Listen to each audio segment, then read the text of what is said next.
Welcome. This is the last session of the day. And it's, again, this is a conversation. It's an unmoderated conversation between two scholars around the questions of democracy and counterinsurgency. So sort of the premise of this conference is that India has experienced 70 years of democracy. But of course, this is not true in many parts of the country and for many people in the country. In the Northeast, in the Forest Belt, and elsewhere. So these are areas in which years of popular struggle towards democracy have had limited success and have often been met with brutal counterinsurgent state violence. So this panel is sort of bringing together, I think, some of the themes that we discussed this morning, sort of Sunil's paper on state violence, and then the questions that Chandipto and Anu were raising around sort of moves for inclusion, greater inclusion. But it brings them together to sort of think about democracy from the perspective of counterinsurgency and state violence. So let me introduce the conversants. First, we have Dr. Dolly Kikon, who teaches anthropology and development studies at the University of Melbourne. Her monographs include Life and Dignity, Women's Testimonies of Sexual Violence in Dimapur, and Experiences of Naga Women in Armed Conflict, Narratives from a Militarized Society. Her articles have appeared in Economic and Political Weekly, Inter-Asia Cultural Studies, South Asia, Journal of South Asian Studies, Anthropology News, International Institute for Asian Studies newsletter, and Asian Currents.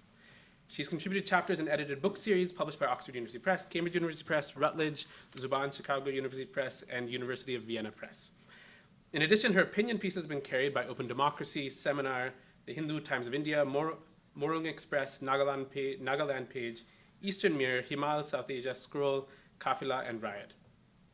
She's currently working on a research project on indigenous cuisines in the uplands of the Eastern Himalayas. Nandini Sundar is professor of sociology at the Delhi School of Economics at Delhi University. Her recent publications include The Burning Forest, India's War and Buster, an edited volume, The Scheduled Tribes and Their India, and Civil Wars in South Asia, State Sovereignty Development. She was awarded the Infosys Prize for Social Sciences, Social Anthropology, and the Esther Bostrup Prize for Development Research in 2016.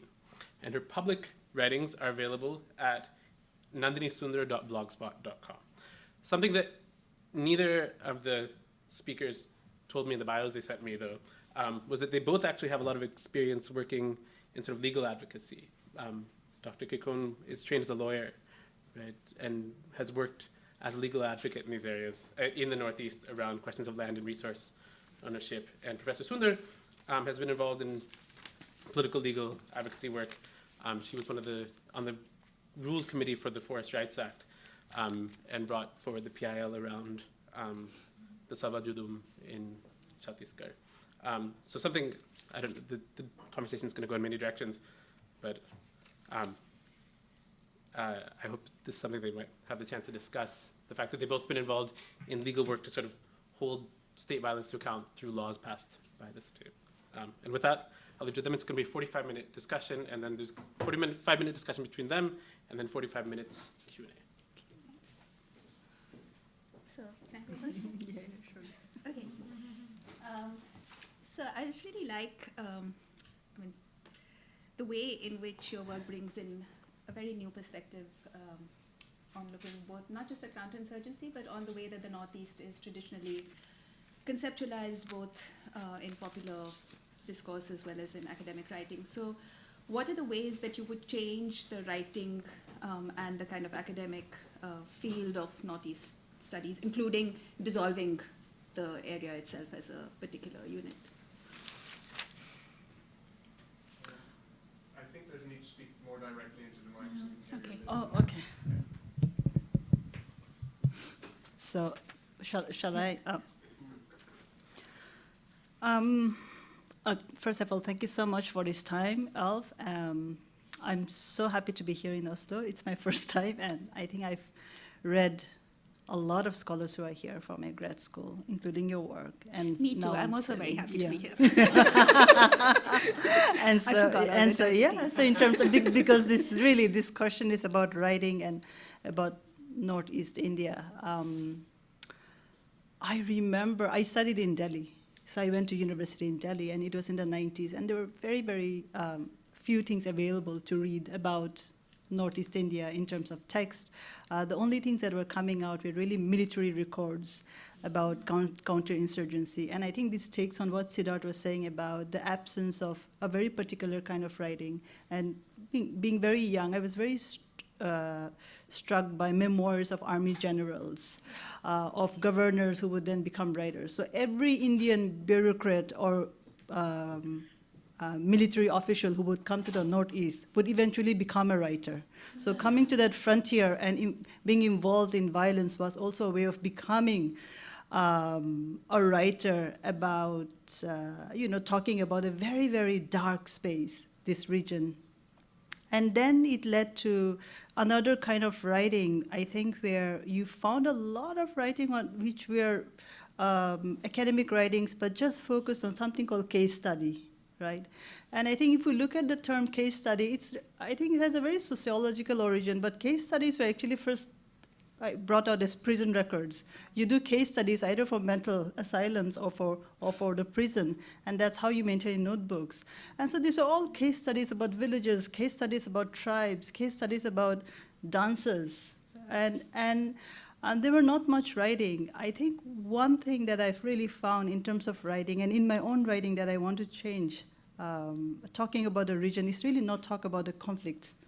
Right, and that's something I struggle with, because when you talk about the human rights movement, I was just thinking about it. I have been involved for the last 23 years. That means as soon as I became an adult, the idea and the notion of politics was so deeply ingrained. I remember going for the Mokokchung bombing in Delhi, in Parliament Street, which was around 1994, 95. I think we were very young at the time.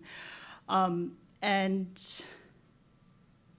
so that is very, I think, very, very connected. At this point in my life, how do I write about a region that I so deeply care about, but write about it by not actually addressing this usual thing called violence? And that's what's taken me to write about something as crazy as food, right? Because food is, yeah. No, but even when you write about, well, we'll come to the food bit later, but when you write about love, in a way you still are writing about the conflict. You're writing about it in very different ways. So I like it that you say it. So it's the reader who is reading into that, right? And that's what I wanted, actually, in my own writing, that I want the reader and I want the audience to decide and to actually take the stories and the accounts for what it is. And if you see that coming true, I think in some way that I have succeeded, that I want to use poetry as much as I want to use theory. I want to use Derrida to figure this out. I want to use Marx, as a trained anthropologist, all the people that have really influenced me in some way has been people who have worked around values or melancholia or really this process of looking at the very deep politics of transformation. And so in my writing, if that is coming true, I think I'm succeeding in some way. And of course, the violent part of it is so central, but I think I'm trying to do something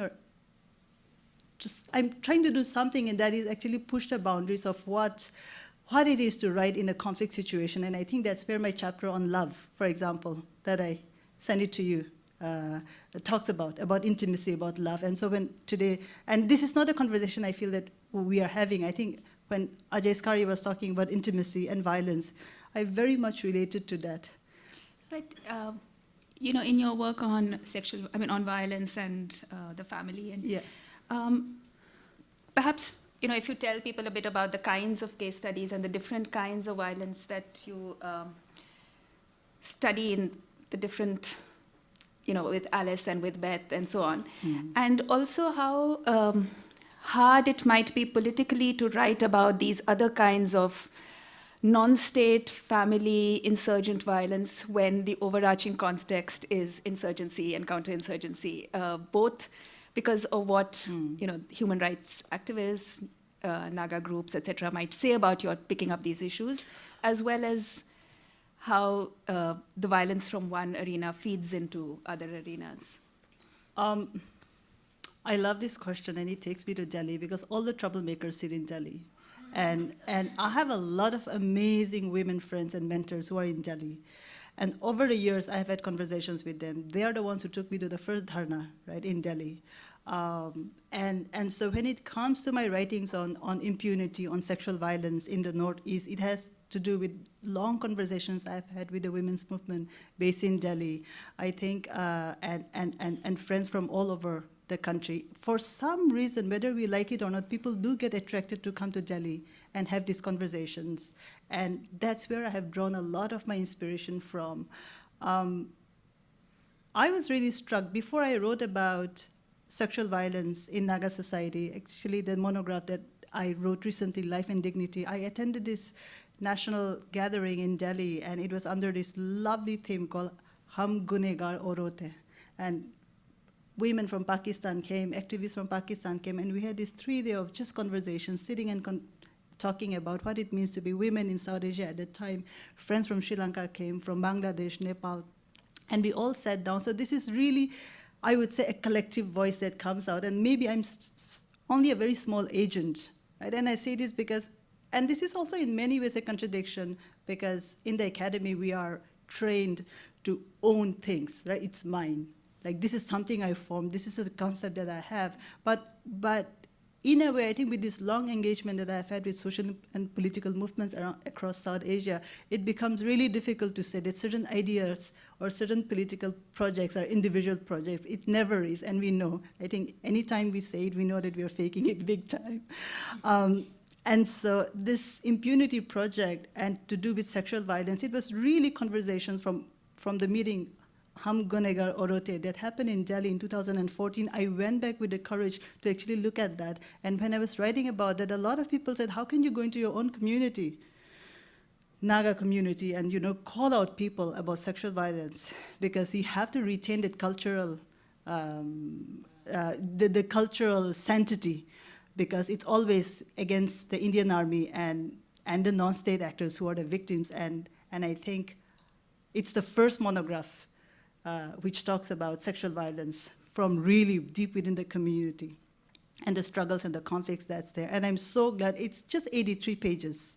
It's just 83 pages, but I'm so glad that women students, male students have taken that up. They're writing master's theses, right, for the first time. New fieldwork, new ways of thinking about it. There's a girl in Meghalaya who's fighting against the Darbar on how they have treated cases of sexual violence. There are girls from very small towns in Assam who have picked that up. There are women's organizations who have taken this 83-page, really, really small monograph as part of campaign and workshops to teach each other how to write. When I was doing fieldwork on this monograph, Nandini, I went inside an insurgent camp.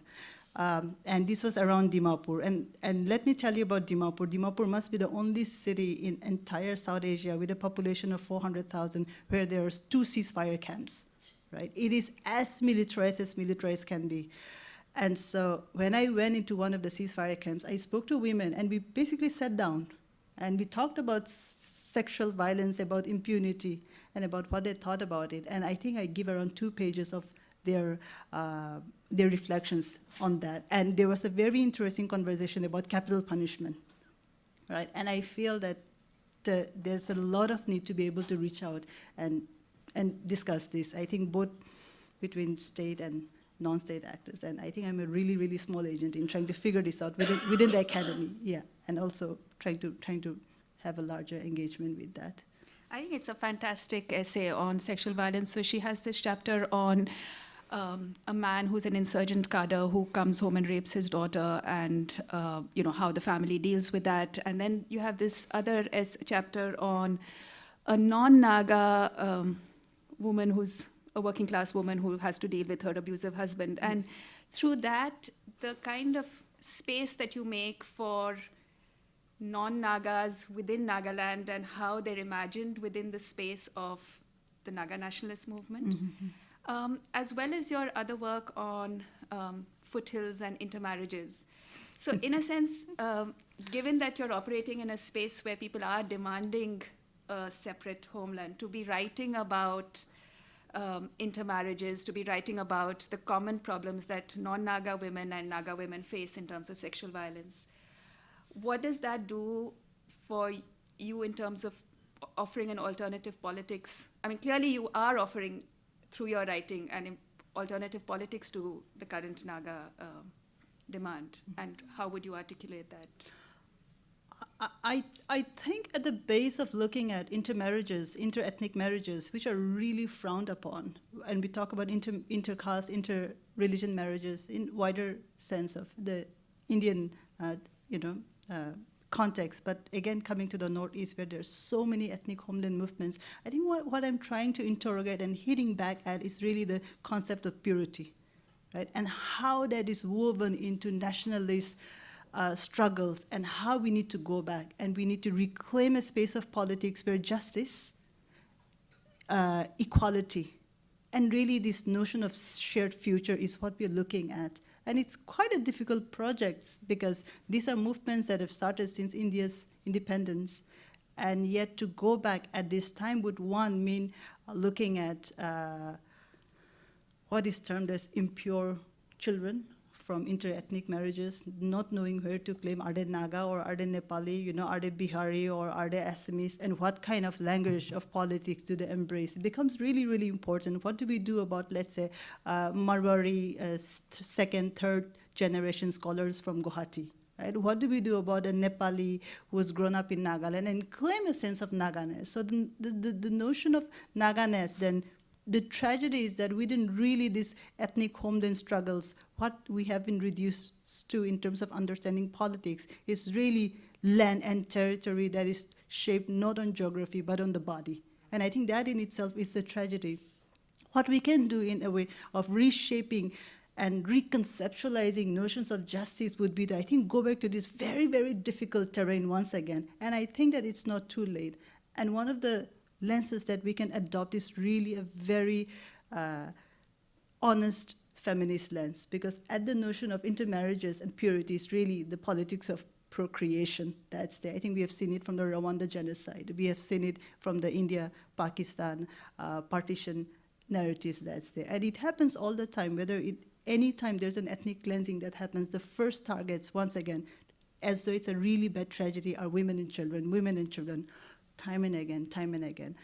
And so this is where I'm hitting back at. And I think in my own case, I'm married to an Assamese, right?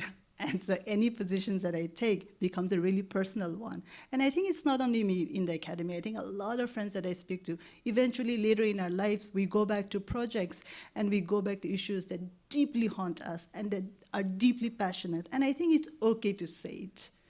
It's okay to say that the personal is extremely political, and the things that we pick up are what makes us, not as complete beings, maybe incomplete beings, but trying to engage with a larger collective. Do you think, because when you write about the intermarriages in the foothills, you talk about the foothills as a space of mixture, perhaps more than the hills which are pure. That's something that's interesting in terms of the imagining of a geographical landscape as a social landscape. But I was also wondering whether there was actually a subterranean kind of movement of counter-exchange, cultural exchange that the political movements ignore or are going to persist beyond the political movements, and whether that's something that gives positions like yours strength, or is it something that is quite insignificant really in the larger scheme of politics? I think two things there. The first thing about how in my writing the hills become a significant place, and that has to take us to reconceptualizing what is the hill state in these frontiers, and the state project of making an ethnic hill state extremely important. And that's what I call the making of the developmental state, really in the Eastern Himalayas, right? A lot of development projects. If you look at the states of Arunachal Pradesh, Nagaland, Sikkim today is known as the organic state in India. So these are no longer about people, it's about ecology, it's about really a market. This is where Baba Ramdev is going to come and do his entire Ayurvedic farming. As we talk, Baba Ramdev has been given 500 acres of land in Boroland. And I don't know how the Chief Minister of Assam could do that. And so this is really the hills being totally reframed into a marketable area. The second thing about can we get into an alternative way of thinking about politics? It would really, I would say yes. I would say yes. And And it has to start with, I think, your book. I'm going to come back to your book. This amazing line where you're talking, it's I think 200 something page, but you're talking Vani Kaka. You refer to Vani Kaka, and she tells you in this line that, when you talk about Bastar is really a liberated zone. It's a liberated zone that is outside the Constitution of India. And I just stopped reading there and I laughed, and it was a joyful laughter. Right? Because if we have to think about, the Constitution is really important, but there are a lot of things that can also be amended towards making it better. So when we think about an alternative way of looking at politics, I think going back to history or looking at the future can't be looked at in a linear line. I think in some way we have to really readjust and reframe this notion of temporality, this linearity or chronology, that the past was there, the present is here, and the future is going to be something better. And I think all of us in this room who write, in some sense, inhabit that moment when we are thinking about the past and yet writing for a future that we see. And it's a very weird space to be there in, almost kind of sleepwalking. And that is possible, and I'll tell you why. In this area, in the foothills where I work, histories are told in very strange ways. And I'll tell you this small story. And I come from a storytelling culture, so I'll tell you this small story. One night, really in the middle of counterinsurgency time, really bad in the 90s, some friends are traveling. Have you all been to Dibrugarh? I know that's a loser question, sorry. Okay. So from Dibrugarh, you can imagine, from Dibrugarh all the way to Guwahati, it's a long straight road with many trees. It's at night, they're crossing this hub of intellectual ULFA area called Hibohagar. And as they're crossing there, it's quiet, a lot of army checks, no electricity basically, and the driver, who's Bhaiti, he's saying that, Dada, look out. And it's all darkness, actually, when you look out. He says, bad times, these are bad times. Did you know that there was this woman whose husband was caught and whose husband was being searched to be caught, but instead she was the one who got caught, and she was tied to a tree, and she was whipped, and then she died. And so this human rights activist who's sitting inside the car says, that's really, really bad news. And he says, yeah, man, it's so bad. She was so brutally tortured, and she died. And the human rights activist then asks him, when did this happen? He looks at him, he says, around 400 years ago. Actually, what he was narrating was the story of Joymoti, right? Godhador Joymoti. So if you look at these landscapes, really, it's really a pre-colonial lore, right? About this king who escapes to the hills and this wife who gives her life for the husband, very much so. But in some way, in a lot of these politically charged societies, Nandini, coming back to the question, the past, the present, and the future in a lot of ways are mixed. Right? So I guess until and unless we are able to see this both politically and methodologically and say, no, everything changed in 1947, then I think it's such a tragedy, right? We look at this huge subcontinent and we try to squeeze everything within a post-47 narrative and say anything that happened before doesn't matter. And I think that's maybe not the way to go. That's what I believe in. Okay, this is really interesting, and we'll come back to this later about expanding Indian history and whatever. But I want to come to the question you were talking about earlier of being sort of part of a feminist movement and being your own personal concerns as someone who's intermarried into a different community. And could you tell us a bit about the reaction around the Naga reservation for women, Panchayat Bill? And your own role as a feminist in that, and the reaction. So what space is there politically for feminists to organize right now in Nagaland for an alternative future?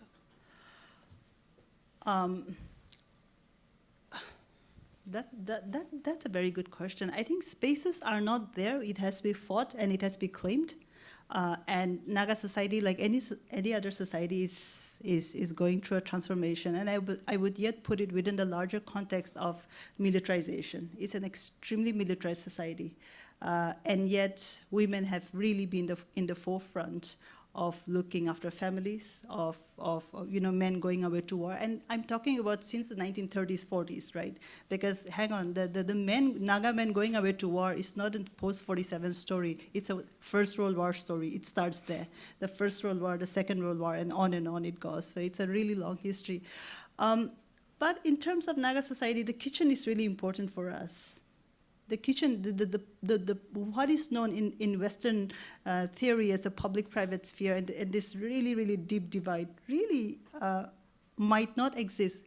And I don't only claim, for Naga society, for a lot of communities outside, whether it's in Assam, whether in Delhi. Every time I go to my friend's house, anywhere in the world, we sit in the kitchen, and there is where we plot and plan the most amazing conferences and the articles. So one of the ways in which the Naga collective feminists have come together is really to claim the private sphere as a side of politics, as a side of a very, very important political project. And I say this because after 1997, the Indo-Naga ceasefire, some of the most political important conversations have come from this private sphere, from the kitchen, whether it's to do with impunity, whether it's to do with single parenthood, whether it has to do with stories about sexual violence, whether it has to do with conversations about the truth and reconciliation movements that's gone across Naga society and also into the neighborhood.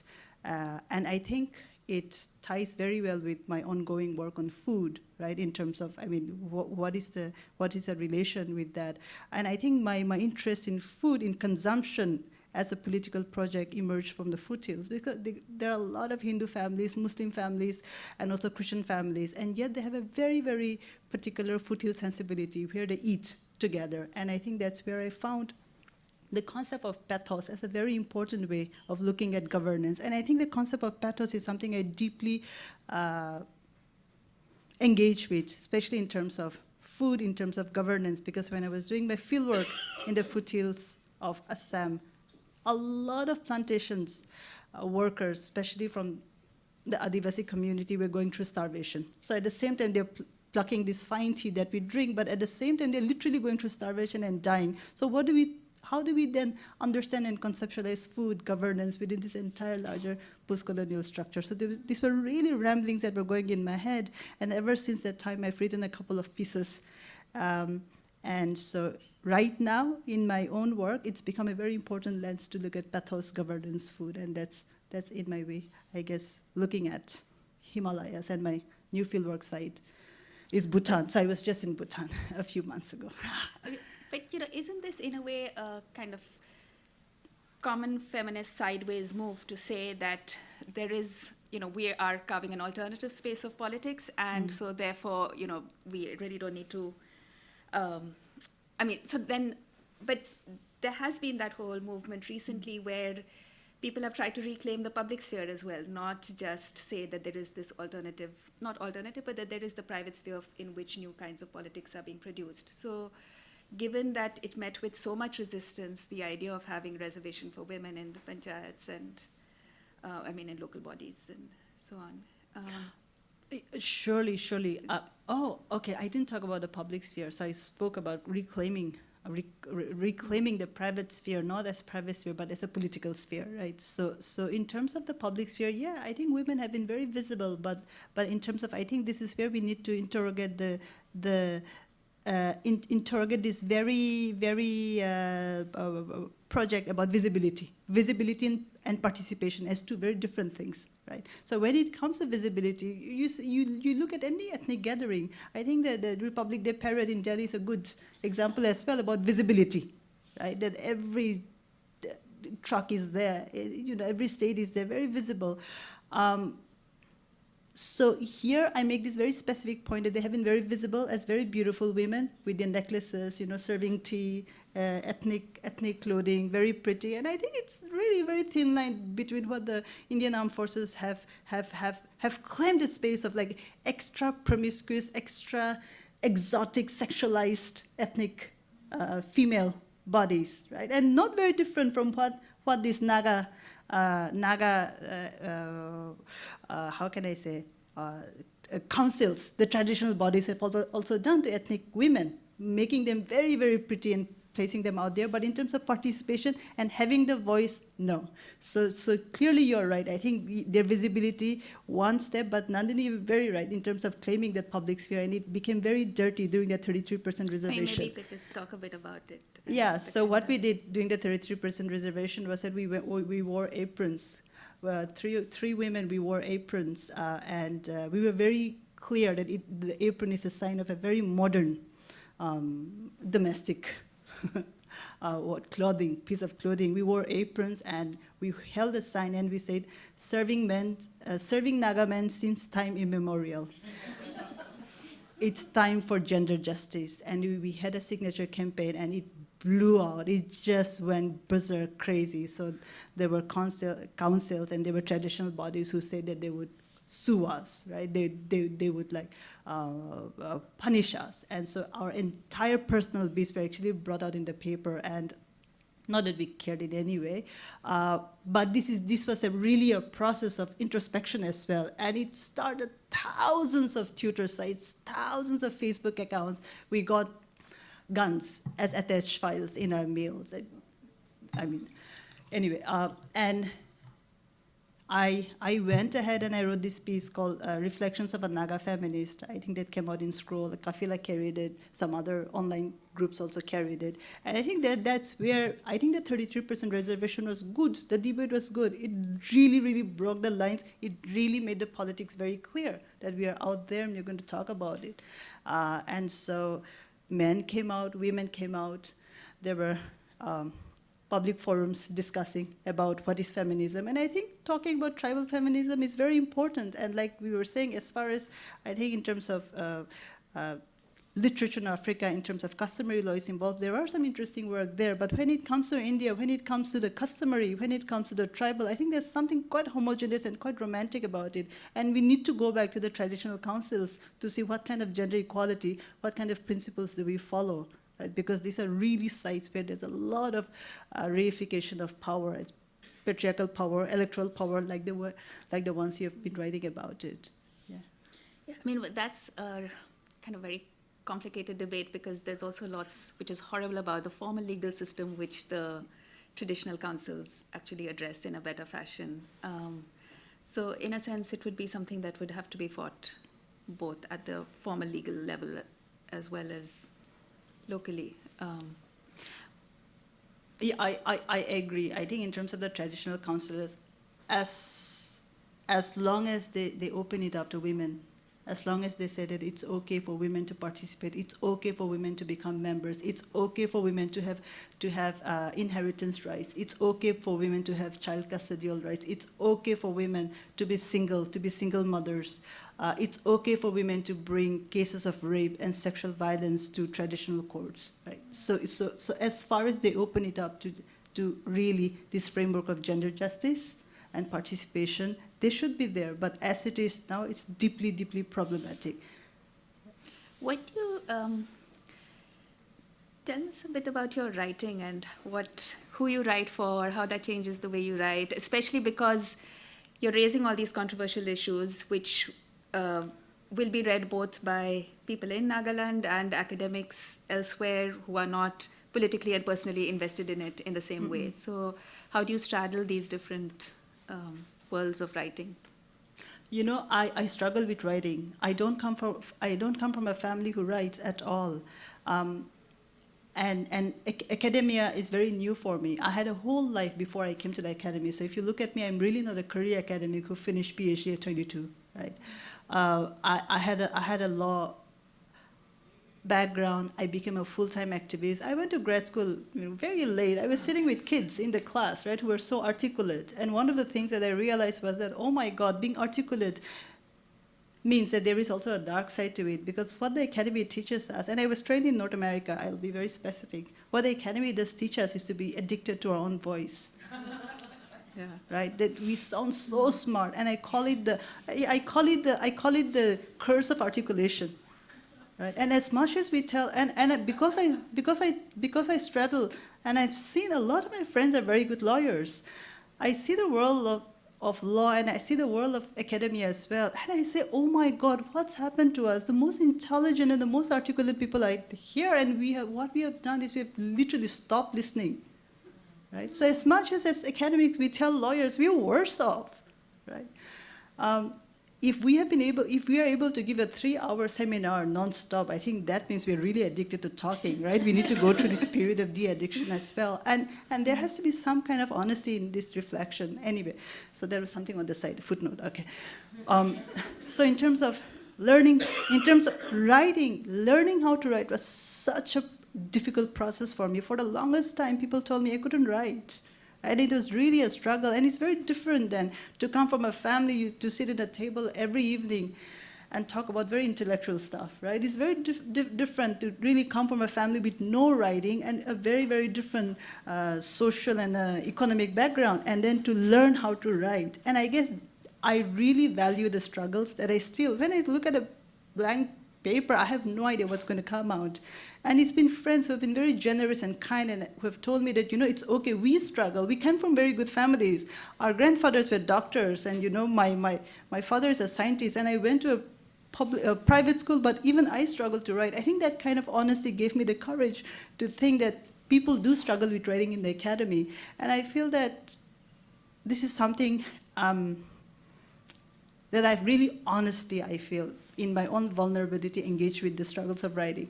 And with that, I tie a process where I need to be accountable for things that I write. And this process of accountability is, of course, to an audience, which are my very dear students. I call myself a teacher today, and I think it's really a blessing to be a teacher to my students, but at the same time, and a sense of accountability to myself, right, to the friends that I have outside who are activists, who are teachers, who are journalists. And I think if there's one thing that I can call myself as a very wealthy person, not in terms of money, but in terms of friendships, in terms of solidarities, the kinds of friends and the kinds of worlds that I have seen in the Indian subcontinent, around South Asia and around the world, I think is something which really encourages me to hone this skill of writing. And I think there's many people in the room who are sitting that I've read a lot of their writings, including your writing, and it really inspires me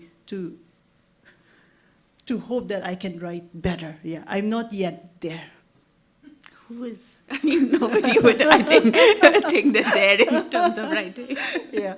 But So I really wanted to, yeah, I've been talking a lot, but I really want to ask you a lot of questions. okay. Yeah, so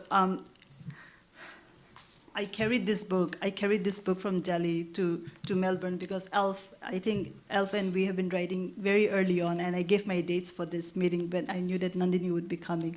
And I bought this book in Delhi. When I bought this book in Delhi, I'll not tell which journalist. I was really tired, and I said, hey, have you read Nandini Sundar's new book, The Burning Forest? And he looked at me, he said, yeah, I've read. I said, what did you think about it? And he said, it's very unfortunate. He said,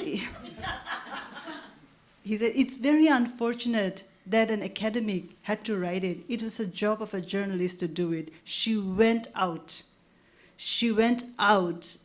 of her comfort zone, which might be really an academic, of, the responsibilities that she had as a teacher, and after all the cases that she fought at the Supreme Court, that she took it upon herself to write this. And it's in that context that I say that it's so unfortunate that it's Nandini who had to sit down and do this. We should have done it. So in a way, I think he was really very deeply appreciative that this book was written as a witness, that this book was written for us to read and to understand what was happening in modern India. And that thought really rang. And I thought that when I was talking about the book, that I had to really say what this journalist friend of mine had to say about that. But can I just say, I don't like journalists thinking they're the only ones who can go out there in the field, It's like, especially us anthropologists who think that we are the ones who are in the field and the journalists are superficial. And it's really But he came from a really, I think he came from a really good place. I was like, what? Yeah, really? I'm not Yeah. I think I read two pieces. So I read your book, and I read this article that you sent, Hostages to Democracy. And when I read this, Nandini Sundar's second piece, Hostages to Democracy, is really about counterinsurgency, and a lot of points that she writes about.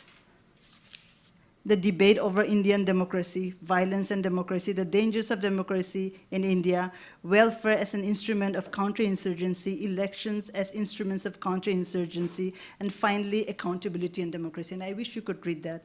It's really, really an important point.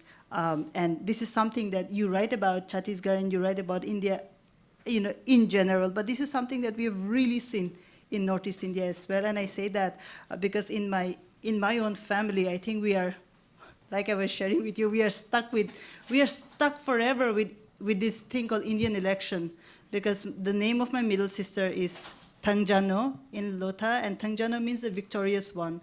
And the fault lies with my father. So my father believed in this thing called Indian election, Nandini, that you write about, and he ended up, from the village, he ended up contesting 4 elections, which totally ruined the family. And I'm so glad that you wrote this piece in terms of looking at Indian elections and counterinsurgency and how you bring it up so well together. And I think this is so important, because one of the things that I think, one of the persons who came to my mind when I was reading this was James Ferguson's The Anti-Politic Machine, and really the apparatus of development and bureaucracy. And I think you're really pushing in terms of politics and violent democracies, as I would say. So can you tell us something about this? I don't know whether the audience have read about it, but I think this is really, really an important contribution. Hostages to democracy. How did you come with that concept? Well, actually, this film Newton I was telling you about, which has just been it's been nominated as India's official entry for the Oscars, is about elections on one day, and it's really worth watching if you haven't seen it. But this title is actually because,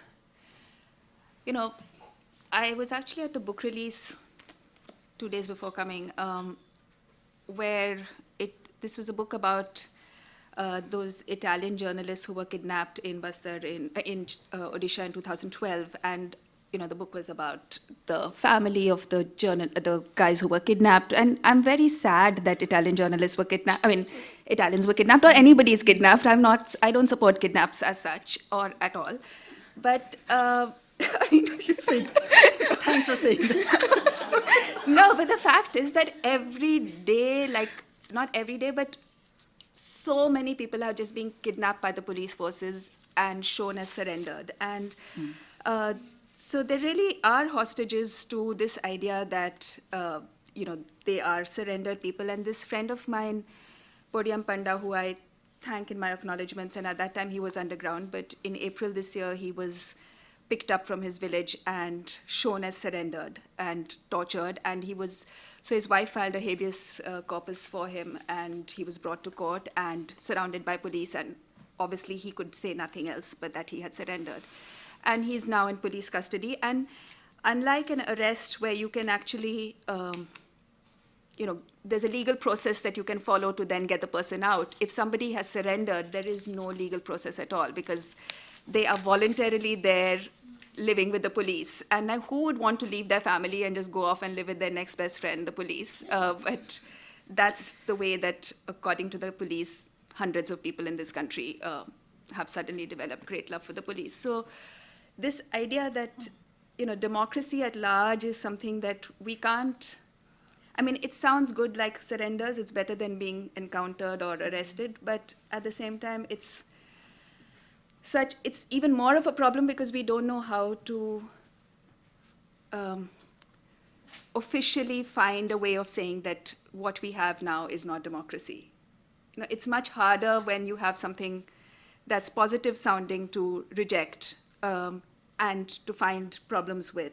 Although we all know that there are all sorts of problems with democracy, the kind of money that's spent.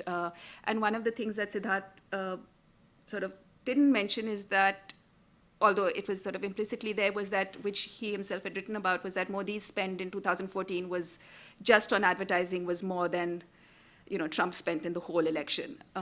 So it was just, so we know all of these issues, but on the other hand, for anyone to say they're against democracy is somehow,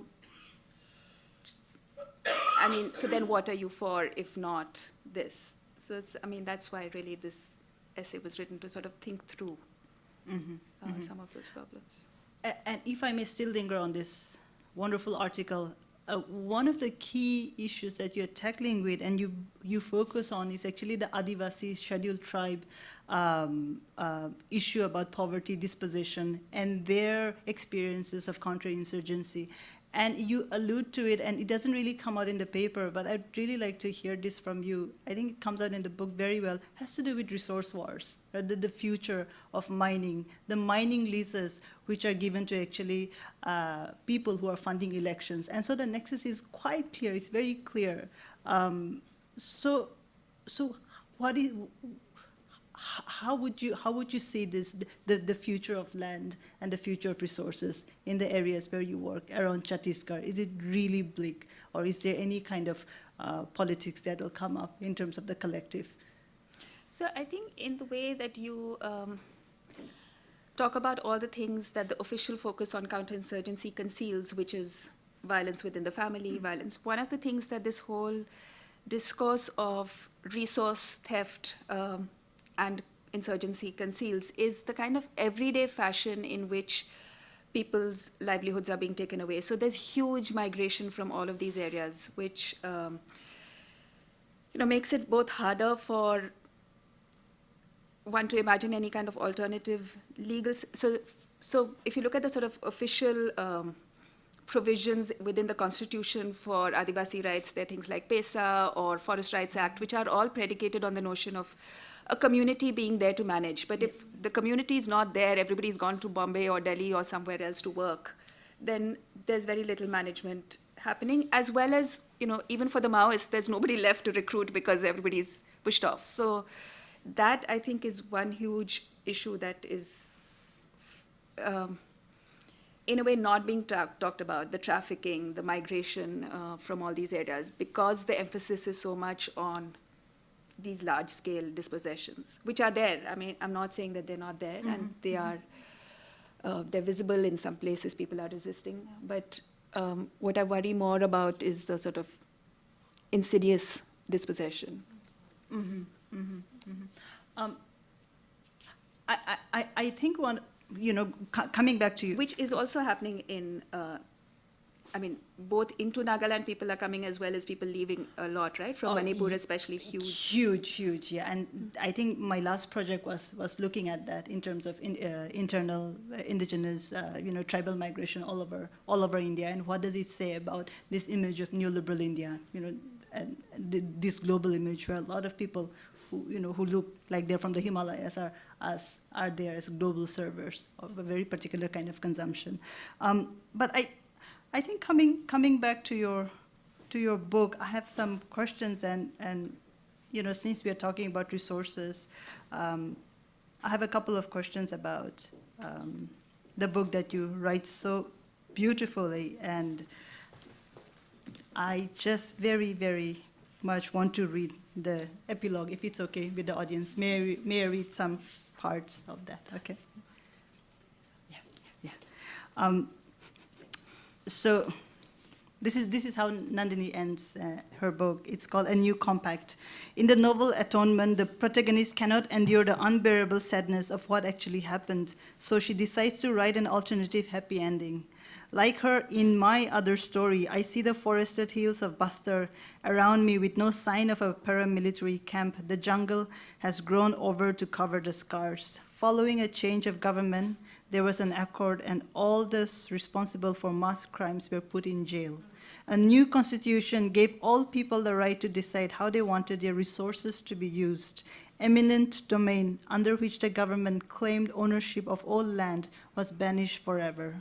All the royalties from the existing Baila Dila mines and the profits from the steel plants in Nagarnar went to an elected council managed, among others, by village elders and former Adivasi guerrillas. They used it to level the fields and build ponds, schools, hospitals, etc. Everything else, the villagers decided, would be left as forest. The people set up small cottage industries to add value to the minor forest produce they were collecting. In any case, they got a fair price for all their labor, and the traders no longer made huge profits by cheating them. New methods made agriculture sustainable and also ensured the villagers got healthy organic grain to eat. Primary health centers started working in every panchayat, and children were no longer pot-bellied and with hunger.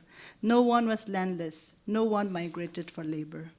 In my narrative, I walk through dense and fragrant forests, and I can hear the koel calling. School teach in Gondi, Norwa, Hindi, and English, with options to learn Spanish, Arabic, or Chinese. They have well-equipped chemistry labs and large playing fields. School projects include making and editing Gondi films, recording traditional songs, and cataloging the plants that grow in their forest. Immigrant children also learn the local languages in school and take pride in Adivasi culture instead of looking down on it. Once they grow up, some of them, like Hibni and Hadma, Masa, and Deva, become novelists, lawyers, politicians, and scientists, using their knowledge of the forest to create life-saving drugs. But they always come home for the village Mandai to worship their hill gods. My story dances with abandon to the sound of the Madhya Dhol under a full moon night, where my friends and I raise a toast to Mahua, to hope and the future. So I would say that in this book, it's really a politics of future and a politics of hope you talk about. And if I may just ask you the final question, I think writing is very central in a way for you as a political being. And I take this from the preface of your book, where you write 4 very lovely paragraphs where you talk about writing. And the last one is very profound, where you said that you write the book for yourself, which I find that not many people would say when they write a book, and you call yourself as a helpless witness to what's happening. So can you tell us something about your writing, Nandini? That's my last question. Well, it has to be for myself because it's not making much difference to anybody else, and certainly not making any not difference to the government of India. So, yeah, I mean, really, then it has to be because it's cathartic, and it's. And anyways, now that it's done, it's out there, and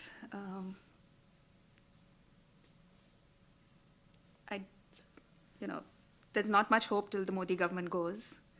So then we shall see what happens next. I mean, what else to say? Because there's really nothing. I mean, I don't see that any process of rule of law is working. I don't see that there is anything, the kind of legally, one can sort of putter away at little legal interventions, but there has to be an overall political climate for talks.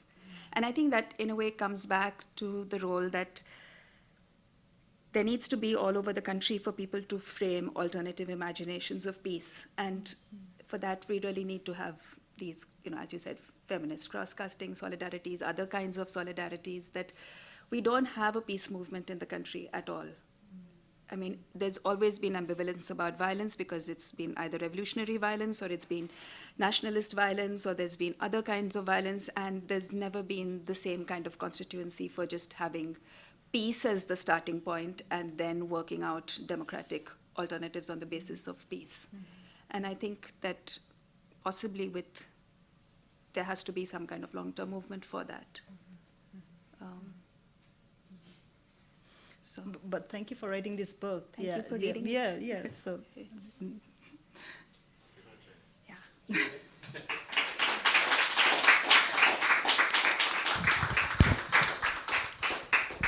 We now have some time for questions. Take them.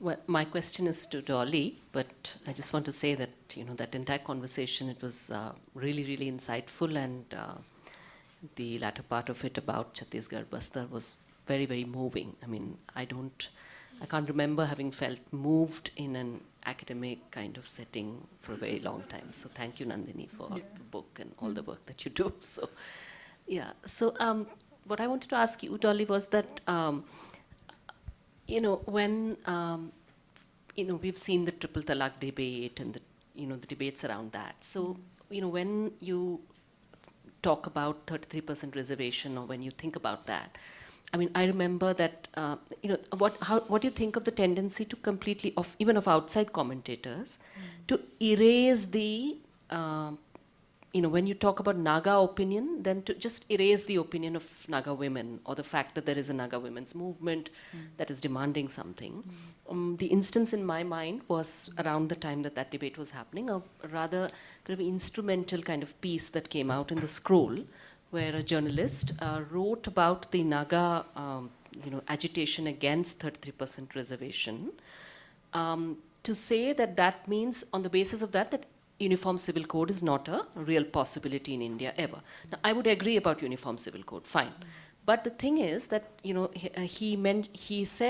he wrote about it as though the 30% reservation is a state-imposed law, and that Naga opinion, he just talked about Naga opinion being against the law. So when I asked him on Twitter, I said, he's a journalist I respect otherwise, I said that, Naga opinion, after all, there's Naga women's opinion.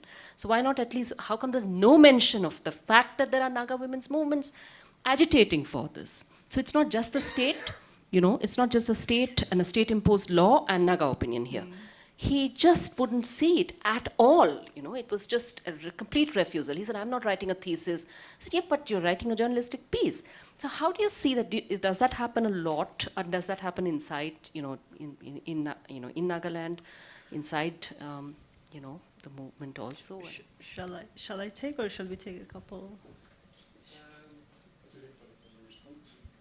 Does anyone else have a question? Yeah.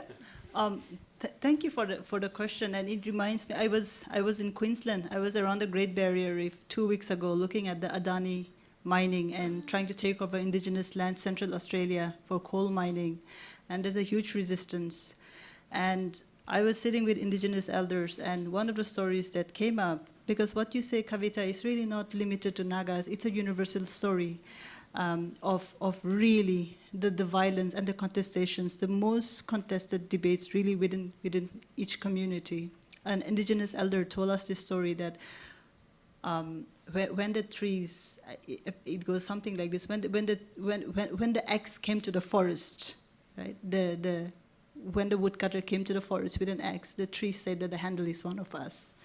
And I think that in itself is very profound, and it really captures the struggles that go within, in terms of who's trying to cut whose voice. And the Naga community is so small, right? It's not even 2 million in terms of what's happening. But I would say this very, very clearly, that the Naga right to self-determination and the struggles that's gone on since India's independence is one of the key important sites, really, to talk about justice, to talk about sovereignty, and to talk about human rights violations in contemporary India. So in terms of literature, in terms of political conversations, the Naga people have been very central in terms of framing India's human rights politics right there, and gender being one of them. And I think you clearly point that out. And like any struggles, that is missing. Yeah, and like any struggles, that's missing. Some see it and some don't. And that's when we say taking a position is important, right? It's not about convincing, it's about coming and becoming the political being. And I think you're quite right about that. So thank you for your question. But can I just also respond to that? There have been so many debates, both with the Khasi Women's Custom of Lineage Act, the Jharkhand things, where it's not clear that women would necessarily get more justice from a formal legal system. So this whole question is so problematic with respect to both the UCC and with respect to the patriarchies within, that I don't know how one would sort of start addressing it in a way that, one needs to start addressing it in a way. Just the fact that whatever it is, the women there are trying to come to grips with it. They may change their mind, they may assess things differently. But just do not, pretend it's not there. Yeah. All right, so now I guess it's Sheila, Pamela, Shandipto.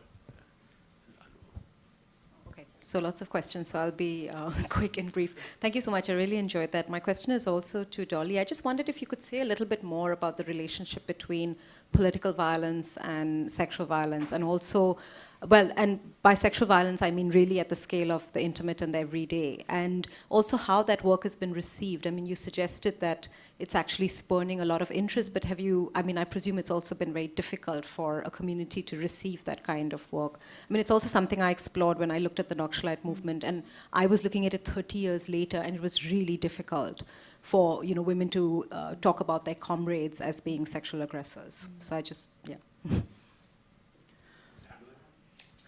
Yeah, we were talking at the coffee break about sovereignty, and you were saying that it was a very important issue for feminists and for women.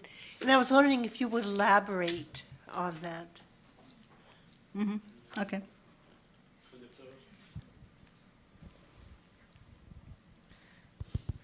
This might be too broad a question, so please feel free to say it is, if that's the case. But there seems to be a few times both of you suggested that somehow the study of Indian politics in general, political theory, or Indian political theory in general, the fact that it completely ignores these zones of exception or the margins, or you can call it almost colonial zones, be that Buxar, be that Nagaland, be that Kashmir, and so on, makes it problematic the way Are Indian... you saying these are zones of exception, or you're saying that it's within, it exists That's within the larger- question, yeah. So I was wondering in the sense that, like, so there's two ways in which people have done with like colonialism a lot. One is that to say that we can study this as zones of exceptions outside the norm which constitute the center, or to say that actually the center or the norm is constituted by these experiences which happen there. In other words, making them even more central for anybody who wants to say anything meaningful about Indian politics, Indian political history, or political theory, to look there, you know, not just as something which happens, you know, where the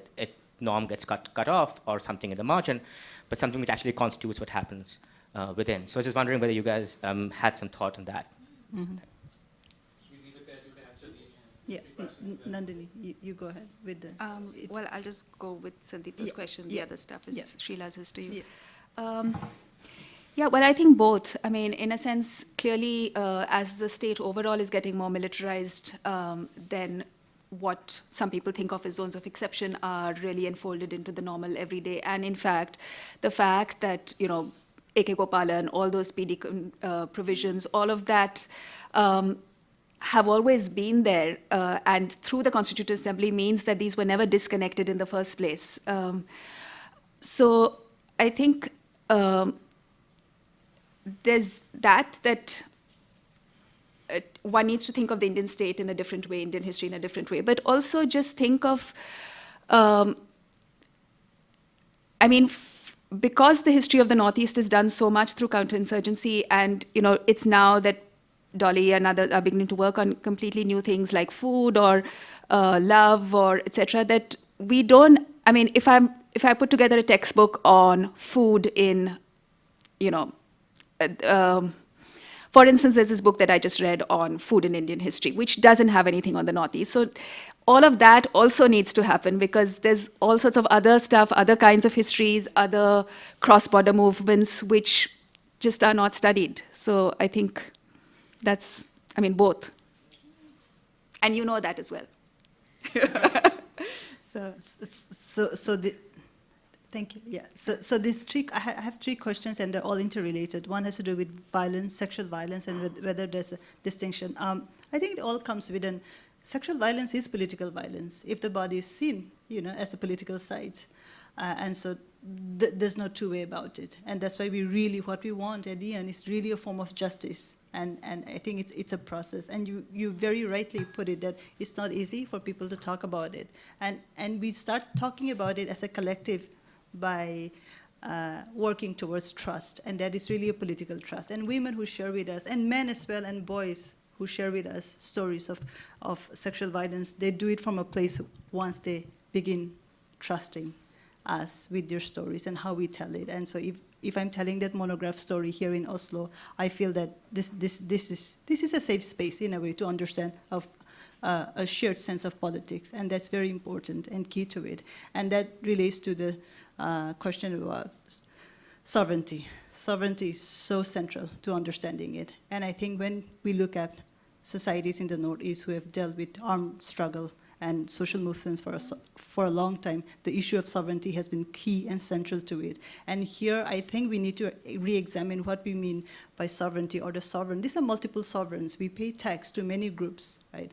And so in the foothills where I worked as a PhD, people talk about sovereign powers in terms of naming it, like Nagaland, Assam, India, and it's very clear, multiple sovereigns and how they deal with it. So multiple negotiations, multiple performances, and so very key to it. But what I'm more interested in my work is actually to forge and to think about a feminist version of thinking about sovereignty. Because for many, many years, looking at the political project, whether it's of right to self-determination or of sovereignty, these are quite masculine projects, because as soon as we talk about politics, we talk about armed struggles, we talk about a form of militarism, where maybe, right, in terms of women sitting together and talking about politics is really, not visible. And this is something that, hopefully in my future project, I want to bring it up, really, looking at even the concept of right to self-determination from a feminist perspective and a framework, and how is it that we can claim a sense of the collective and justice. It's very central. The last question about zones of exception, I think you give me like two options. One is like, is it a central site? So this marginal site, is it a central site to think about politics, or are these zones of exception? It depends on who you are, right? So if you are part of Oil India or ONGC, or if you're Indian security forces within barricades, the zone of exception is not your army barrack. The zone of exception is there, the ethnic village, which is going to come and attack you. So your safe space is really the barricade. And for the village then, experiencing counterinsurgency, the zone of exception is really out there in terms of what the security forces, what the camps are doing in their village and in their site. But thinking about zone of exceptions and really, are these centers of power, sites of power, how do we think about it? Capital is a good way to approach this, because talking about capital, commodity, and how Assam tea and Assam oil, or timber for that matter, migration, labor has flown out of the region for so many years, it shows us that this entire soft categories about zone of exception or marginal spaces just breaks apart. Right? Since the 19th century, the railways, everywhere, the whole world drinks Assam tea, and yet we talk about zones of exception, right? Not quite. The contradiction would be, how is it that these have become such sites of global commodity, global capital, and yet poverty, armed conflict, and desperate dispossession, inequalities still remain? I think that in itself would be the contradiction right there. Yeah, I mean, Assam has been so integral to the Indian story, just in terms of migration from the 30s from Jharkhand and so on as well. So you can't really think of it without. Okay. Thank you both for really a beautiful conversation and extremely, extremely moving. I guess, and I was thinking, I guess as both of you were talking about Fanon and Wretched of the Earth, where, there's the manifesto, and then there is the psychoanalytic part of that text, and people don't, in a sense, see those two things together. And I'm very reminded of it because it seems to me that the conversation that you've had is somehow bringing those two things together in some strange way, at least in my mind. But the question that I had was, in some ways maybe goes back to Srila's, which is this question of kind of violence and its kind of mimicry and its brutalization, and where we think of men and vulnerability in this kind of picture you've drawn for us, Dolly. So, the question of impunity, the question of sexual violence is one. But there's also a kind of brutalization, if you think about this, 20th century history, indeed, of war and warfare, and militarization is actually also the making of men. So how would you see that kind of reflection of kind of violence, counter-violence, as it were? Where would you place that within your analytics in thinking about the question of sexual violence in terms of women, which you were talking about? And I just wondered about this. But clearly it's also this broader question of, violence, counter-violence, counterinsurgency, and then peace. And it's setting up a very interesting kind of a dialectic, Nandini, as well, with, what you said. I was struck by this idea that there hasn't been a peace movement. There's always been a kind of oppositional space within a kind of democratic consensus for pushing against these forms of dispossession. So it's just kind of playing with the kinds of categories that both of you have been using, and if you could just think a little bit more about this. In terms of also the way we've been thinking about agonistic democracies and so on and so forth. Just a kind of open question, if you want to take it up. Do you want to go ahead? You can go ahead and then I'll go. No, actually, I just want to say that if one wanted to do a history of militarization and men in the Indian subcontinent, I would actually locate it in World War II and actually World War I and World War II, which are hugely understudied in terms of their effects on political movements. So the Naga movement, the Mizo movement, actually not just the ideology, but the weaponry, the use of the Morse code in the Mizo movement, MNF signaling across hills, all of that. And the way the Naga and Mizo, and perhaps, you can also talk about this, is the way they're organized are very much modeled on the Indian army compared to the Maoists, who are organizationally, militarily different. And that relates also to the role of demobilized soldiers during partition violence. So the role of the army in enabling violence in mass opposition movements, as well as communal movements, as well as a variety of other trainings that all kinds of armed movements have had, is something I think really needs to be looked at. So just in terms of the militarization of men. And a really good question, thank you. So thinking about violence, brutalization, and men, right? I think it's given rise to two things. And before I speak about two things, I'll talk about really this masculine tribal men that's come up, right? So in terms of the anxieties, in terms of really their forcefulness of what they want to do, it's led to many more violence. And two things. One is really the lived experiences of men and how they see themselves. There's no space for them to be vulnerable, because as soon as they become an adult, they have to become member in a traditional council. They have to claim land. They have to claim that they are not losers, and they are able to take charge of houses. Majority of migrants are women. Majority of migrant women from the Northeast are actually tribal women who are working as masseurs, as receptionists, as front desk. And they're sending back money to their brothers, to their fathers who want to do some kind of business. So there's a huge kind of a violent aspect right there in terms of structural violence, right? Where they don't become heads of families, take money from women all the time. So really this leads to a lot of insecurities and anxieties. If you look around India, talking about 23 million population just there in a small place called Northeast India, a lot of them have something called student union. If you scratch the surface of any metropolitan city across India, they have something called student union, and these are all headed by boys as young as 18 and 19, and they moral police what women do. Right? They set up courts, kangaroo courts in the middle of cities, and they said, oh, you're sleeping around with that, you're sleeping. They have so much time at hand. So it's really spawned a different kind of a really masculine, chauvinistic, politics that starts very young, which is so disturbing, and you catch on that, right? Kind of the militarized aspect of it, which is so important. The second thing actually is the institutionalization, the modeling that goes on. So any kind of NGO who comes, UNICEF, Grameen Bank, UNDP, anyone who comes, they straight go to women and they say, you are the model, right? Victim to survivor. We won't use women as victims, we'll use women as survivors. So you start self-help groups. We'll give you microcredit. So really there's a doubling of responsibility for them, that they have to prove so hard that they're women, that they're survivors. And really that leaves out a lot of men as losers. And I think there's some very good feminist literature on that, on this development model that's really aggravated this kind of gender injustice in many armed conflict situations. And I think you hit that idea quite well at the core of it. Thanks. Yeah.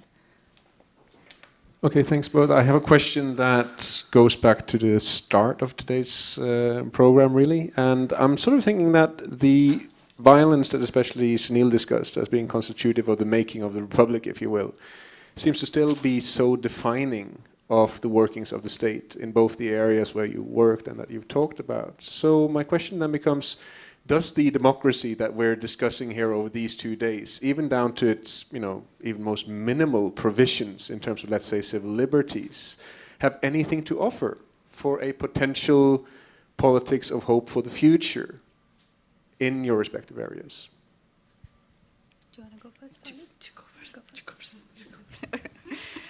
Okay, well, that's what I was saying. In a sense, we're hostages to democracy because it's an aporia that you kind of, or it's a predicament where not this, but what else, kind of.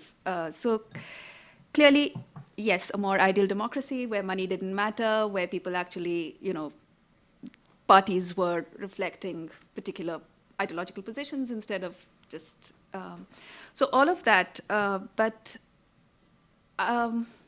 yeah, I mean, like, where in the world can one not think about how to improve democracy, right? So it's not just an Indian project, it's a worldwide project. And what other projects should we be engaged in, do you think? I mean,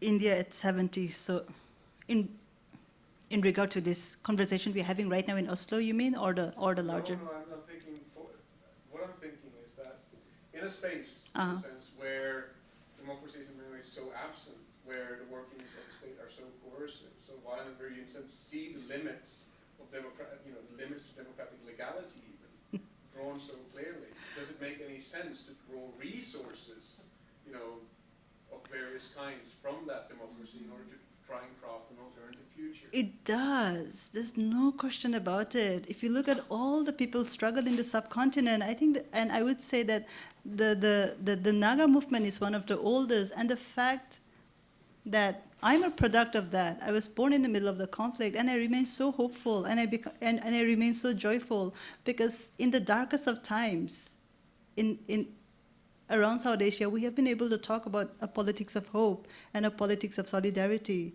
And I think that's so important to keep it alive.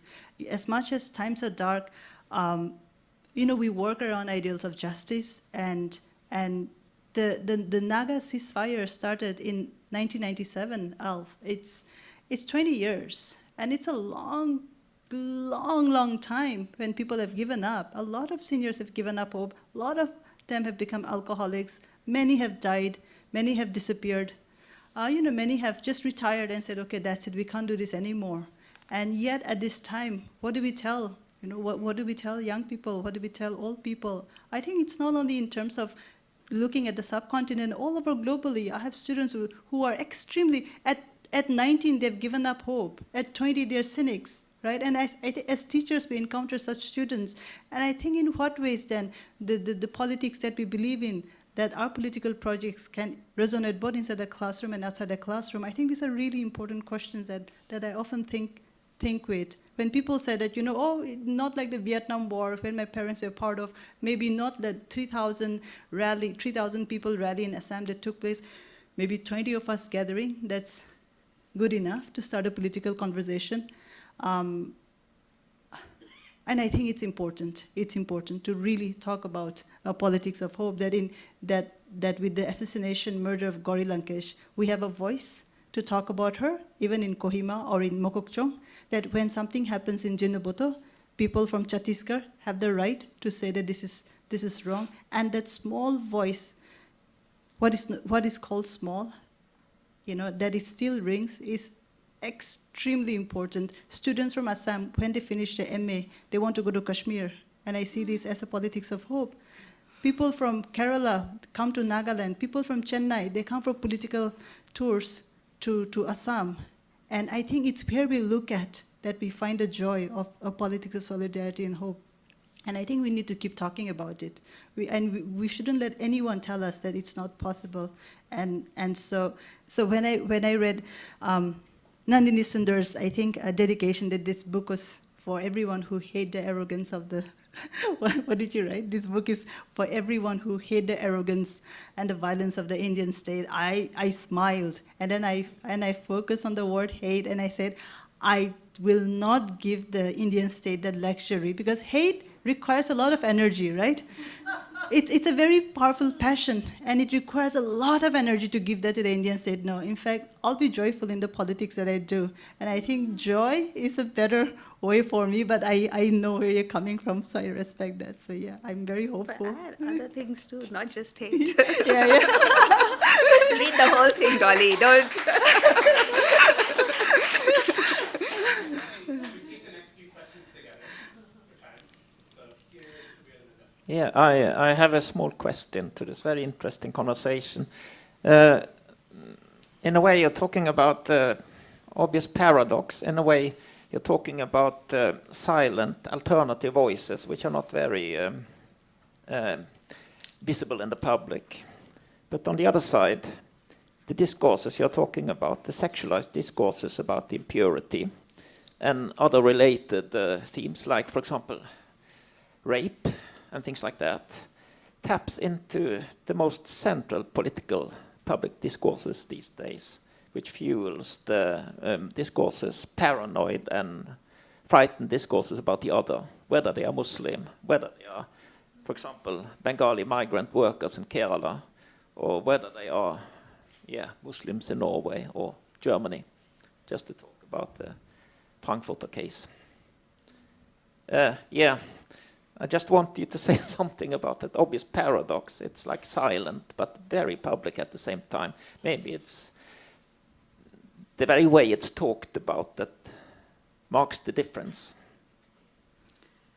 Because according to me, a lot of the public discourses these days are actually very, very sexualized. I didn't quite get. Yes. I think. Can I? Yeah. Sure. several questions. Yeah. So I think that's a really great observation, that it's something that is constantly there in the public discourse, but certain kinds of rapes are, sexual violence is silenced. And I think it depends on who takes up what and for what objective as well. So certain kinds of people are non-people, and therefore their rapes don't matter. And certain rapes are politically inconvenient, as in the underground, or the Agder rapes, etc. And certain other kinds of rapes are politically convenient because it's a beating stick to beat a whole community with. So I think the politics of rape is something that is hard to talk about explicitly without sounding as if you're saying, what about, doing whataboutery. But so I think we need to find a way of sort of saying that rape matters, but also certain ways of talking about rape are problematic. And we need to sort of balance, keep that in mind. I don't know. Subir, thanks to both of you for speaking about such a lot of things so well, and for identifying things which are bleak and things about which to be bleak, and things which are hopeful and things about which to be hopeful. I really wanted to just come back to your peace movement point. I mean, if you think about that from one perspective, where there are peace movements are places where either they have gotten done with primitive accumulation and wars of sovereignty, or they have pushed them into a zone of invisibility. In the case of India, and in the cases of many other places like India, primitive accumulation and the wars of sovereignty are ongoing and very immediate. In that kind of a setting, can you really have a peace movement? Or can you just hope for the best, which is to reduce brutality in everyday life?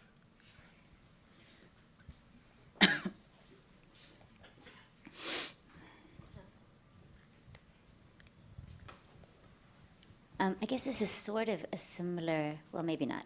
I am really struck by this notion of being hostage to democracy. And it seemed like anytime either of you was talking about alternative political imaginaries, other sort of plausible projects, you didn't really use the word democracy, right?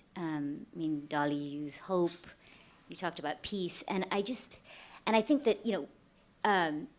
we keep trying to conscript all of these other languages into the sort of rhetoric of democracy. So it all becomes about the improving of democracy, right? So I wonder if you could say something about what that impulse to conscript, right, other political languages, other political imaginaries into the framework of democracy. How does that cripple us politically, right? And if it isn't about, I mean, you know, Nandini, you said, how can you not be for democracy, right? So there really is a sort of failure of, I don't know whether it's just language or imagination, but what does that sort of act of conscription do, right? And how do we get out of that? One of the things that's happening in the US right now, which I've been following somewhat closely, is this sort of battle between proponents of progressive democracy of whatever sort and the anarchists, right? And you can really see in that standoff, this sort of inability, on the part of, sort of progressive activists and academics to interrogate democracy more fully, right? Whether it's interrogating the state or whatever it is, like there's just a sort of an unwillingness to engage fully with anarchism, for instance, right? So can you say something about what you see as particularly problematic about trying to reroute everything back, right, through democracy as the sort of ultimate political project? Could I add on to that question? Yeah, quickly. Thank you both for everything you do. This has been wonderful. But to link this question to the question of sovereignty, Dolly, you mentioned something very sort of provocative at some point about a sort of feminist sort of solution or answer or sort of approach to the question of sovereignty. And this question of democracy and sovereignty are usually linked. One becomes the precondition for the other. And you've used the term right of self-determination multiple times. So I'm sort of just, where does sovereignty fit into this question? And do we need a sort of post-sovereignty politics in some way, or a sort of a way of imagining democracy without sovereignty? And I'm here thinking, along the lines of Abdullah Öcalan and the sort of the Kurdish movement that we're seeing now, and the way in which they're sort of radically reconfiguring these notions. But that's basically my question. One last question back there. Sure. Actually, my question ties back. Thank you for, a really wonderful session. And my question ties back to this issue of democracy. And it's really more, I think it's something that I'm trying to figure out myself, and it worries me a lot, and perhaps I'll not formulate a good question, but see, this issue of multiple sovereignties, which you raised, and the thing which is there, seems to me so crucial to the kind of questions that you're raising, because in some ways it seems to me that one way of thinking of the distinctiveness of our moment, and when I say moment, I don't mean just the present, I mean maybe more than 100 years, is a sense in which a subject-object way of creating relationships is coming more and more to displace a self-other intimate order. And in a sense, what's interesting about the self-other intimate order is that it enables multiple sovereignties. And in some ways, I wonder whether, when we think of minority politics, to the extent that no minority politics can ever completely give up on sovereignty. I don't know. So it's not really, I suppose, it's not really a question. My question is really, where would you take multiple sovereignties? What kind of conversations do you think are even possible in terms of, let us say, for example, clearly the Indian state doesn't just other, the Northeast, it also in some senses makes the Northeast an object, yeah?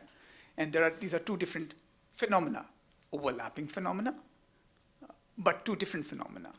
And in some ways, a lot of politics that is not seeking to return to an annihilatory politics, would have to, in some way or the other, engage with, or shall we say, disaggregate the Indian state. Or if not the Indian state, disaggregating the Indian state would first of all mean not treating it as a state in the same way.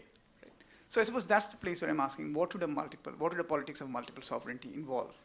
If you're thinking of alternatives, if you're thinking of hope, is that something that is at all opens issues up? Can I add to that? I'll let the... I already have 4 questions. Okay. So add, So- yeah. Do you want to go?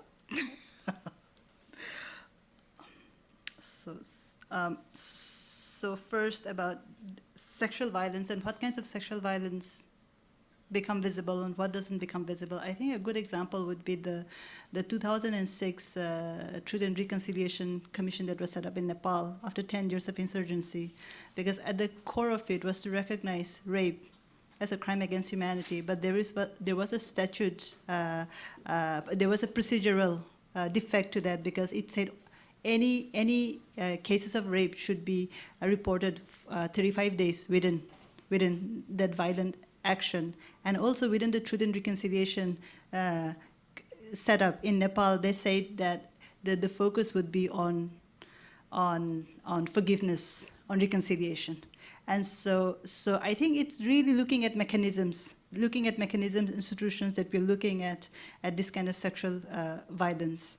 And how is it that we can really bring sexual violence into the realm of justice and talk about it long term? It becomes really, really important. People are still talking about, let's say, the 1971 Bangladesh war and the sexual violence that was committed, and the Kangaroo Court that came up in 2009. So these are really historical injustices that go on. And this is a process. We can't say that it'll stop, but these are processes that we have to keep it open for people to talk about historical injustices, sexual violence being really an important part of the political project.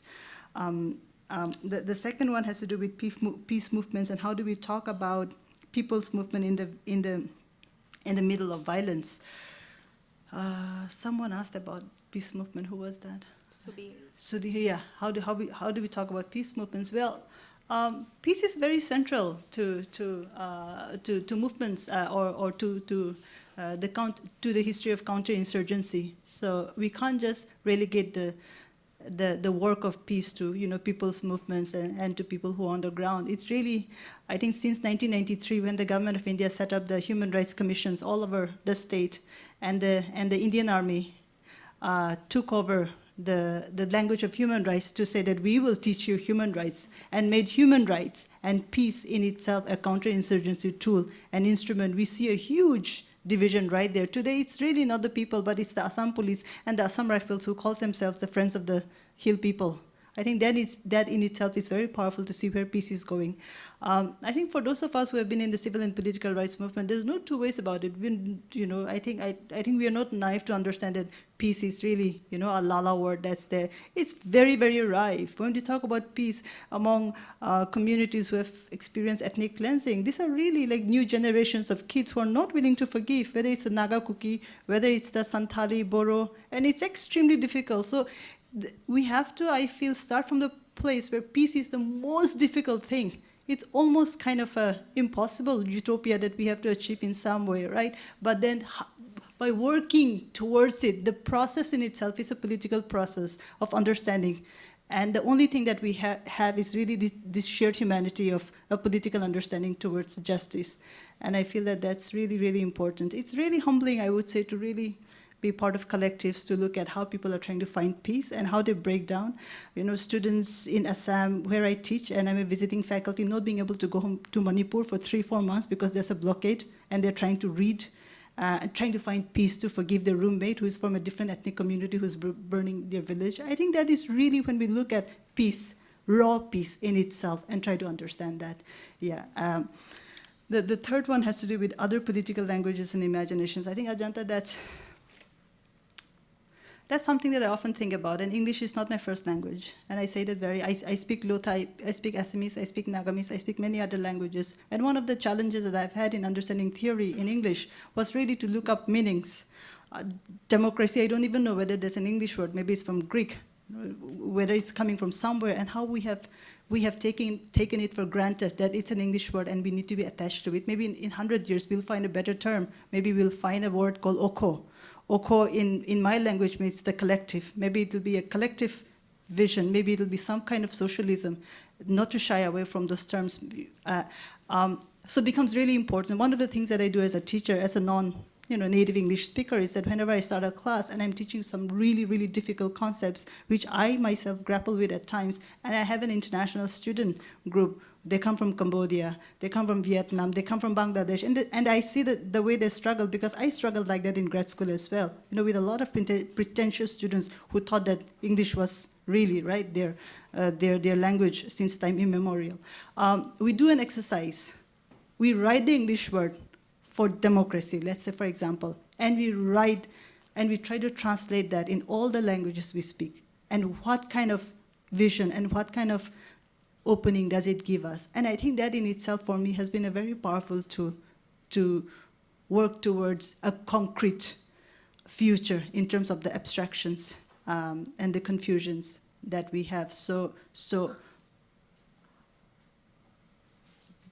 democracy, if we look at it as a point, I think for many good well-intentioned Indian intellectuals, it has been a way to keep the country together.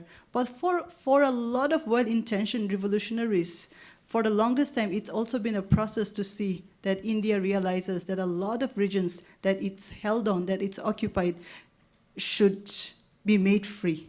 And so it's how we translate that and how we look into that. And I think the struggles will still remain. The fourth thing has to do with multiple sovereignties that Ajay Skaria raised, and what do we do? Where does it take us? You speak about where does it take us as though it's in the future. People are dealing with it already, right? So if you look at Kashmir, if you look at Chhattisgarh, if you look at a large part of Northeast, you look at Jaffna, you look at the Swat Valley in Pakistan, a lot of people, much early on, than we even realized that it existed. People have dealt with the Indian army, they have dealt with the Burmese army, they have dealt with their state armies, they have dealt with 4 or 5 occupying forces at the same time. So this sense of engaging with multiple sovereignties is not there in the future, it's already here in the present, and people have been doing it for the longest time. So how do we understand, and is there a name, like coming back to Ajanta, is there a name that we can give it, really kind of, a lived experience in itself? And what do we do with the politics of naming, right? And naming for the future in terms of this politics that we are seeking to achieve. So I guess these are some of my thoughts that I have. Thank you. Just picking up from some of the things that Dolly said. So multiple sovereignties is not either something in the future, practice now, very old. I mean, in a sense, if your question though was not really about the formal multiple sovereignties that we live in, but the internal giving over of consent to somebody else versus, who one is with respect to the other, right? And I think that is the central problem with democracy, that the idea that it's when the people themselves are being formed by the process of democracy, when there is nobody who's giving consent because that consent-giving subject is itself the object of formation, is what is the most problematic impasse that one is constantly coming up against, right? And if you look at how democracy is defined, all the standard things, electoralism clearly is not democracy. The provisioning of welfare benefits because people are being remodeled to receive those welfare benefits in terms of being a population that must be administered. So whatever it is that you think about as part of the traditional basket of democracy actually has so many anti-democratic implications. But I think partly, what Dolly was saying, that it's in the everyday practice that whether we call it democracy or not, that negotiation, that sense of there being something to needing to negotiate through a just path rather than having something imposed is something that whether it's in a Soviet commune or any kind of system that has ever been known to human beings, people have felt the need to do that. So what alternative has there been? I mean, in the anarchist movement, so in a sense, it's not about democracy as it is currently defined, but, or even how you negotiate your relationship with the other. The fact that you are negotiating that and is something that I think is part of that process. And just in terms of Subir, I don't agree that it's always been where primitive accumulation has ended, because sometimes it's, I mean, if you look at the Mizo case, for instance, which is one of the only, apart from the Naga peace movement, which is still not, I mean, the accord is not concluded, I mean, it's completely, but the Mizo movement did have a peace accord. And in a way, there was, the accumulation begins now. It was never an issue with, during all those years of the MNF fighting and the government, evacuating people, etc. So I think we just don't, it's not, I mean, a lot of people in the sort of the Maoist context would argue, if you had peace, it would just be a piece of the graveyard, or people would be able to come in and, take over resources, etc. But it's not as if the Maoists are the only movement fighting against natural resource takeovers. So it's not as if you had peace with the Maoists, that everybody else would just sit quiet and say, okay, come, take my land, right? So it's just the beginning. It's not necessarily the end of the struggle against resource takeover. And that is just the beginning and not the end of our conference. Thank you for that was great. Just quickly before we head off, thanks everyone. It's been a good day, and we have another good one coming tomorrow. And just a note that they start at 9:30, so we start proceedings here at 9:30 tomorrow. For those of you at the hotel, that means we leave from the hotel at 9:15ish. All right.